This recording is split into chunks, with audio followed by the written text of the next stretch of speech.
I'm Kelsey Moser, and you're watching Thorin's YouTube channel, where no sandbagging goes unscrutinized. When you consider all the scandalous news people have heard out of Riot Games over the last couple of months, when you consider some of the disappointments, such as Worlds not having the talent on site, or people claiming in some sense either League of Legends viewership's plateaued, or it's starting to slow down, or it's not advancing enough, in contrast to other esports, people view perhaps the company behind League of Legends as starting to pivot elsewhere and not put as much resources or attention into the game in terms of Tencent this is behind Riot Games.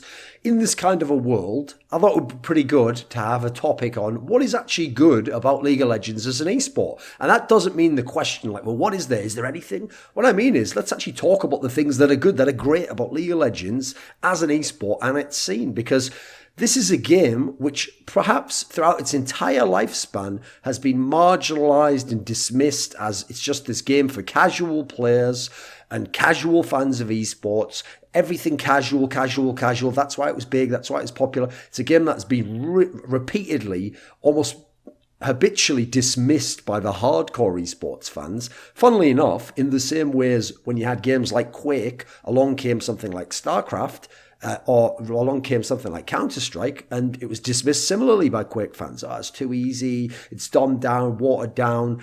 Now, what's funny is, the reason why I thought this topic was a good one is, it's actually something I have to address on a semi-regular basis, because I work in other games, and I know many people from other games, and I get people who come to me. And what's funny is the people in League of Legends often perceive me as someone of a negative figure or someone who's critical. And yet people outside of League of Legends are always like, why are you always knocking around League of Legends still? Why have you gone back to that game? Like, what, you actually like that game, do you? Come on, man. There's no way. If you like CSGO and Quake and Brood War, surely you don't like League of Legends. It's not actually a good game. You can tell me, can't you? So the funny thing is, in League of Legends itself, one of the reasons why I'm clearly going to appear critical is there are so many missed opportunities and wasted resources in League of Legends, both the game itself, the esports side, how teams are run, how leagues are run. I do think a lot of that is lacking and especially doesn't live up to the potential of what's already possible with the resources that are here. I'm not talking about some fantasy pipe dream of things being later on.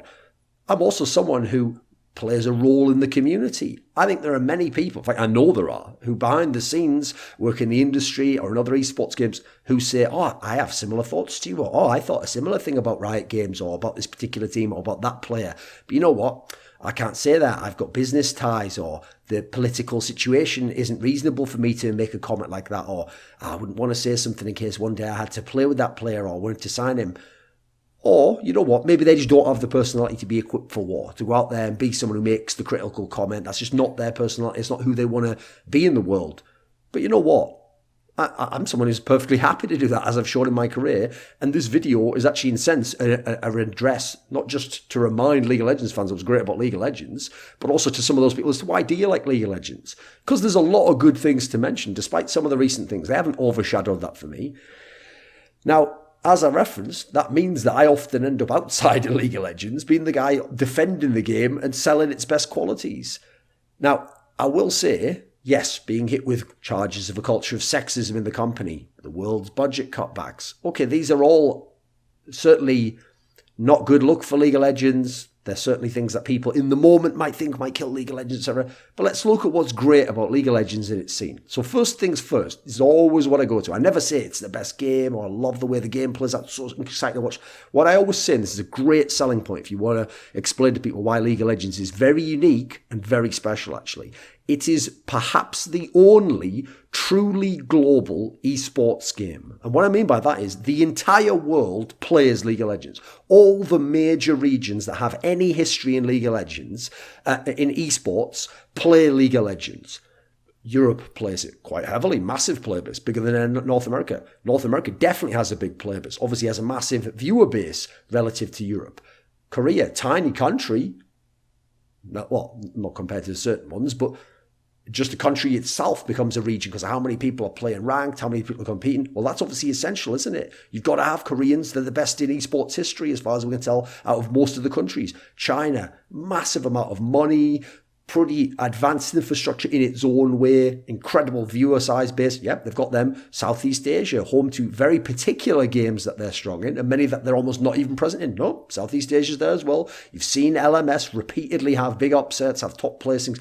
Every major region basically plays League of Legends. You have on a smaller level South America and Brazil, etc. You have Turkey. You can go around the world and you can find a lot of people trying to be good in League of Legends. Now, that can't be taken for granted. If you watch Dota, one of the things that kills me about Dota, this is something that people in Dota don't really mind, they just accept the paradigm they're in, is that I'll never actually know if the people who are the very best in Dota right now, the greatest teams of all time, would really be the greatest teams of all time. Because I know that Koreans are so absurdly good at esports games as a whole, as a collective, as a category.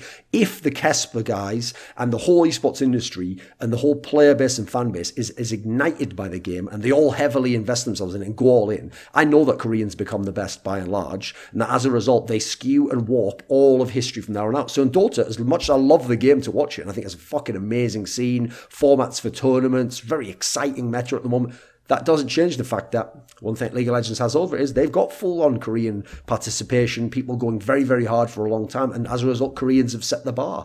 Then you go and look at my native CSGO, probably the game I'm most involved in.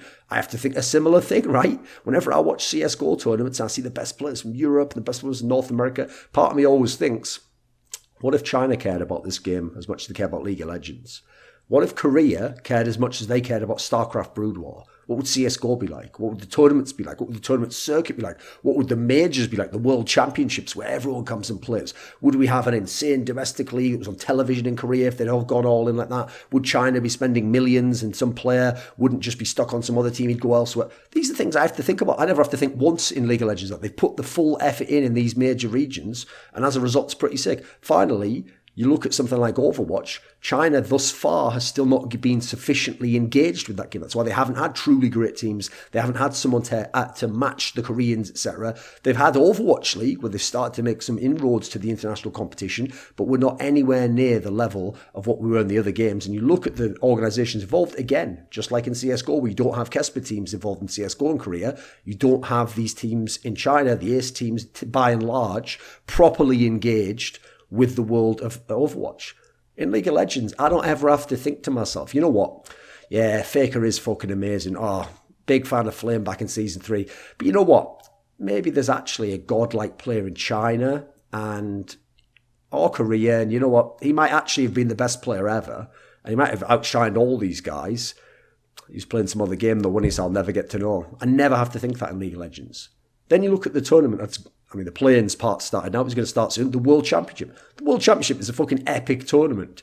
I know people are somewhat played out on the idea of like what Worlds means and the spectacle of it. And obviously this year with the budget cuts and the stadium location, it doesn't quite seem like it's going to hit its maximum prestige value of where it was sometimes in the past, in the Eagles Nest and in the Seoul Stadium and in Staples Center. Sure, it's not rising to the heights in terms of getting all the headlines, but people forget this tournament because every year people love to nominate the internationals, the best esports tournament. You know what? I'd probably agree with them. I think it's the best in esports. People love to look at the CSGO tournament majors because obviously CSGO as a game is so exciting, got such a great circuit and matchup. It's very easy to pick those ones out, the best ones, not the last one obviously, and say they're amazing tournaments and what an amazing game and scene. But let's make no bones about this. Every single year of the League of Legends World Championship, it is one of the best tournaments we've held. It is one of the tournaments that, in terms of what we've currently had in esports, goes up there with some of the best we've ever seen, is a big spectacle, has a lot of prestige around it, has massive amounts of resources put into it, is enjoyed and celebrated by millions of people around the world. I'm actually, again, left defending League of Legends whenever I get on these esports panels where they come from other games and they're all trying to big up their game and sell it, and then they think League of Legends Worlds, and again they think, League of Legends, who gives a fuck what, and right, it just puts on some big tournament, you can only qualify from these. It's like, no, I have to tell them it's fucking amazing. It actually is a sick tournament. Get past what you think about the game, and it's a pretty fucking awesome tournament, right? Huge spectacle, lasts a long time because they invested so much money into it. Pretty good fucking qualification system, I've got to say, since Season 3 at 5. I wasn't a fan of the earlier one, but it was like Season 3, Season 4, where you just went to the end of the summer split and then you just got in there from playing in the fucking summer split playoffs or whatever. That was whack. But you know what? From Season 5 onwards, yes. Okay, I'll say this. My favourite qualification system is Dota. I like the fact that you have the circuit point system and that you have all that stuff, and the open qualifiers. But League of Legends is a very good qualification system and better than practically every other game except Dota, and especially my native CSGO. In CSGO, the issue of like legend spots, teams that played at the last major automatically qualify for this one for placing top 8 at that last one, or all these other sorts of factors, having to be the best team in the world, but go through the very beginning part of the qualification process with amateurs, etc. These things happen. You look at League of Legends, I always make this case. I think it's a brilliant qualification system. You have 3 different ways to qualify. You can win the summer split in your region. You could be number 1 in circuit points in your region, or you could win the gauntlet in your region. If you can do any of those 3, you qualify to Worlds. If you can't do those 3, you're going to have to make a pretty hard case that you in any way deserve to actually go. Because the best example ever is when they started that system for the Western regions in Season 5, Team Liquid had a very strong team, actually. They almost made it to the final of the spring split. They were looking pretty awesome in the summer split when they finished 3rd. You look at that squad, and actually, this is a team where, because they fucked up all 3 different avenues, they didn't get to that final. They didn't win the summer split when they were considered one of the top teams. They didn't manage to get number 1 in circuit points. They didn't manage to win the gauntlet. From after watching that, yeah, I think they were a pretty good team. I think they might have actually been able to do something at Worlds. It doesn't matter. I have no qualms whatsoever about saying they didn't deserve to go. They didn't manage to get through all those different methods. How can they really complain, right? It wasn't like it was just one best of 5 like it was in Season 4 when the cursed team didn't go against LMQ, or from losing your semi-final and not going from that best of 5. So sometimes 2 best of 5s in that sense, right? Also, again, another factor, it still has one of the biggest prize purses in the world. Yeah, not the biggest. But first of all, people do forget it does have a crowdfunding component the last couple of years. It's put a few million extra in the pool. And then you consider something like a CSGO major is $1 million total, no matter what, with some crowdfunding element, but that doesn't go into the prize pool. I think the fact that you have a big millions and millions on the prize pool, that it's bigger than many other games, and that actually now the crowdfunding part means it's getting even bigger and has been bigger the last few years, that's pretty awesome. You've got to give it up for that. Then, okay, this is another scene-related aspect, not game-related aspect. There is huge fan interest in this game. Like, first of all, I've found that content in League of Legends is consumed at much higher rates than even esports games with comparable player bases or viewer bases or seeming esports status. People in League of Legends, one of the most underrated aspects, they love written content. If you do a really good job with written content, you hit the narrative, or you make it like concise and you convey the information very well, or you make it in-depth, but you do it with the right tone where someone's going to follow you down that rabbit hole and they can keep going. There's a bit of the sugar to make the medicine go down. People will really appreciate it. It'll get way upvoted. People will enjoy it. They'll rave about it. They'll start to follow your career. I come from CSGO, a game that people would say, oh, it's very tactical. You know, we want like cerebral analysis. Those people don't give a fuck for written content like that. Like, written content doesn't particularly do that well. Video does a lot better, and short video does even better than that typically. Then you look at, for example, talk shows. I've made this point in the past. People are crying out for talk shows in League of Legends. They love them. This is one of the things that they really enjoy, engaging with different personalities, hearing the discussions, the hypotheticals, the battles over things, people coming up with crazy ideas as a way to follow the game as shoulder content. Again, I come from CSGO, again, with tons of fans, with people who love on-camera stuff.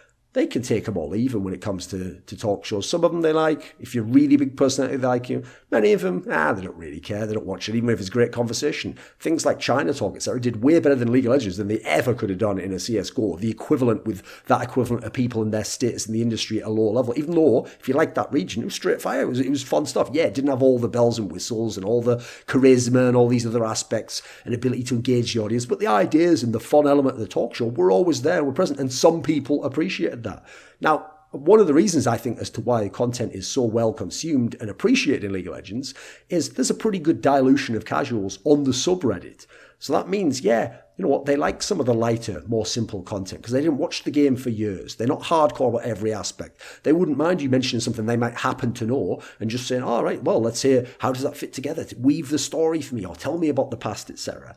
You go into some other games, Overwatch and Dota being a massive example. These are people who could consume a piece of content, enjoy 9 out of 10 things, notice one thing that they disagree with or claim is wrong, and just purely nitpick on that and even say, this is fucking trash, this piece. I knew 9 of these things. So what is this garbage that this person's trying to trick and shill us, etc.? Like, it's outrageous, the response and the hostility towards content creators. In some scenes, the ambivalence in others, or just a very low demand. League of Legends is fucking dope for that. It's one of the main reasons I've always been involved and why I probably will always be involved in it with a game. Then you got to look at the fact that players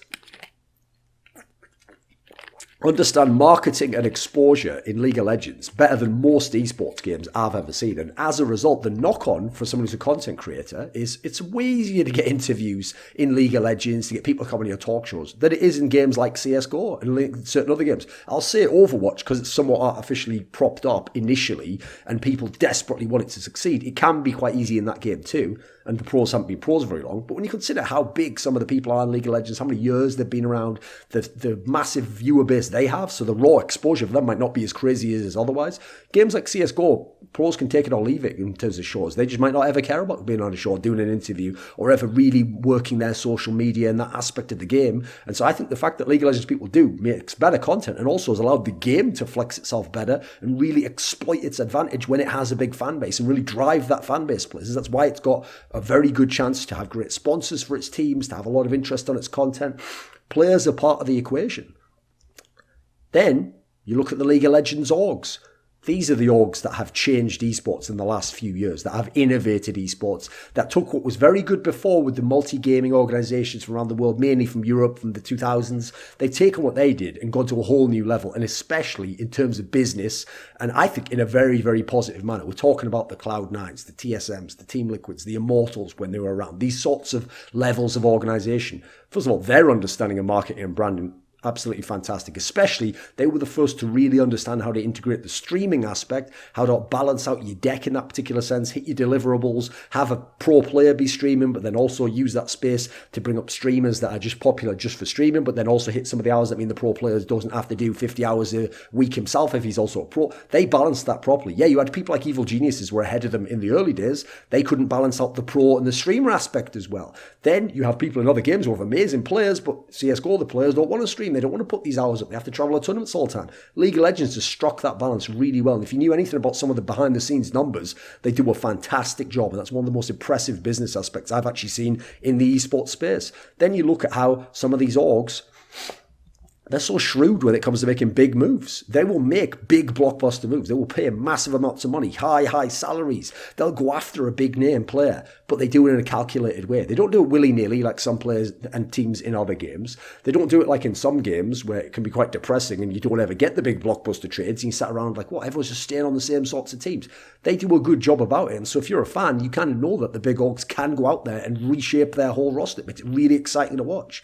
Then consider the fact that these are the guys who pushed, innovated the industry to get their fucking share from the tournament organisers, who in this case are the devs, from Riot Games, from Blizzard. They're not just sitting back getting wrecked. In CSGO, they also try to get their share from the tournament organisers. They don't just go, well, let you just use me as a stepping stone all the time to make yourself potentially a millionaire or put your position higher in mainstream media in terms of this burgeoning sport. It's like, I'm going to get my equity in this. I'm going to be a partner. I'm going to be a franchise player. I'm going to be someone who shares part of the revenue. And you have to start giving something to me, appearance fee, whatever it might be, taking care of me, giving me better deals, doing some of the things I want, or at least listening, because I'm also a big part of why you succeed as the tournament organizer, as the developer of the game, someone who owns the IP rights. It ain't just your game, it's what the player does with it, and the player represents me, and I work with the player. So I respect the hustle that these guys have been able to actually get their share and push esports forwards in that sense. And many other games have benefited and are starting to benefit as a result of that. Then you look at the talent that's been produced in League of Legends. Sure, you talk about people like Monty and Dor. Technically, they didn't come from League of Legends. Monty had done some Warcraft 3 replay stuff early in his career, not as a massive name, and Dor came technically from StarCraft 2. But these people made their name in League of Legends. That's what made them household legends. These people, they could retire now and they'd go down as some of the best casters we've ever had in League of Legends. Fantastically entertaining, informative and insightful, technically good in certain aspects, able to connect with crowds and build massive fan bases due to their charisma. You look at someone like Frostgoran.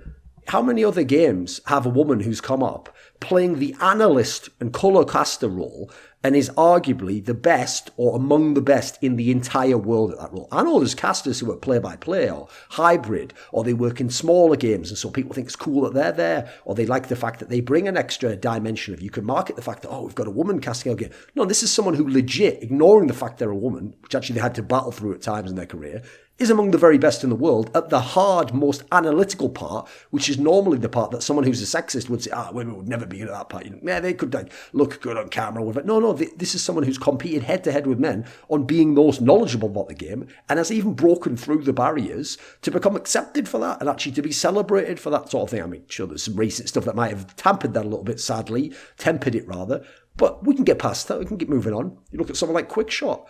Okay, I've made this point before. I wasn't really a big fan of Quickshot in the early days. Don't know why.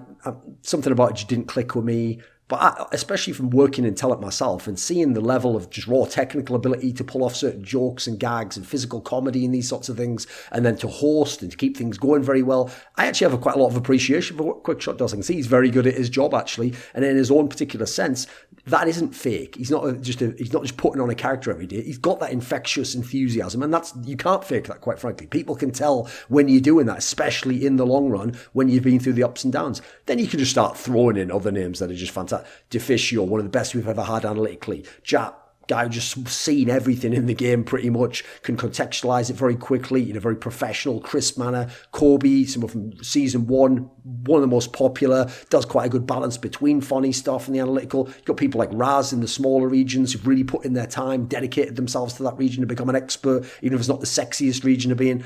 Then you go and look at journalists who provide that content I talked about before. Kelsey Moser, one of the best we've ever had in esports history, at doing all types of analytical, some narrative-based, going into regions that aren't popular, trying to bring up those stories, trying to do it in a professional manner, even sometimes when you get lesser hits, doing it in a manner where you're all in, you're trying to do something great, trying to do something epic. Emily Rand obviously is now showing herself able to do all these other games as well. Overwatch, she could probably expand into any game she wants. She's got the skill set for it, but in her own area can be an expert again, can go as deep as possible. These are people with amazing work ethics, by the way. Then you think of some of the people who you might not actually associate that I would think of. So Fion's one of my favourites, where sure, he has some work that is somewhat repetitive or just iterates similar concepts that you've seen in some of his past work, or recycles, perhaps would be a better way to say it. But you know what? When this guy really nails a narrative hook on a player or someone's career or something, first of all, just the way he writes, very few people can write that way. That is actually, there's an art to that, there's a natural skill to that, and there's a technical ability level that you have to get to before you can fuck with that. Doesn't matter if you know everything about the game, doesn't matter if you think you have a cooler idea for a story, to be able to actually pull that off, to be able to write that way, is very difficult, actually. So when he hits his high notes, yeah, this is great stuff to do. And, you know, there's not people in CSGO doing that sort of shit. There's not people back in Quake writing epic stuff like that. There's nothing comparable.